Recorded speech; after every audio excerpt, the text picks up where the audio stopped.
খেয়াল করে দেখবেন প্রেমিক যুগলদের প্রায় দেখা যায় রেস্টুরেন্টে, পার্কে, কিন্তু স্বামী স্ত্রী খুব কম পাবেন।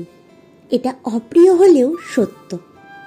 প্রেমিকার সাথে সারা রাত কথা বলাটা ভালোবাসার পরিচয় হলেও বউয়ের সাথে এক রাত গল্প করাটাই নেহাত বোকামি।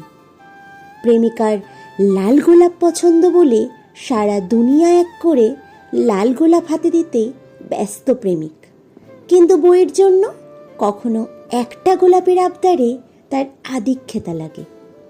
প্রেমিকার হাতের বিস্বাদের খিচুড়িও অমৃত মনে হয়।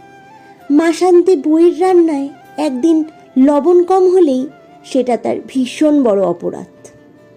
প্রেমিকার জন্মদিনে মাথায় শুধু তাকে সারপ্রাইজ দেওয়ার চিন্তা ঘুরপাক করে, আর স্ত্রীর বেলায় হিসাবটা শুধু পাওনার দুয়ারে গিয়েই ঠেকে।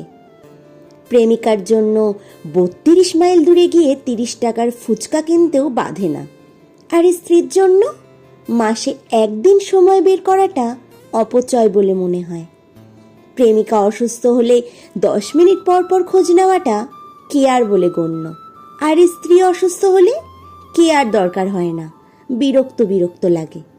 একটা অনিশ্চিত সম্পর্ককে মানুষ যেভাবে গুরুত্ব দেয়, সেটা যদি বিবাহিত সম্পর্কে দেওয়া হতো তাহলে চারিদিকে এত ডিভোর্সের ছড়াছড়ি হতো না।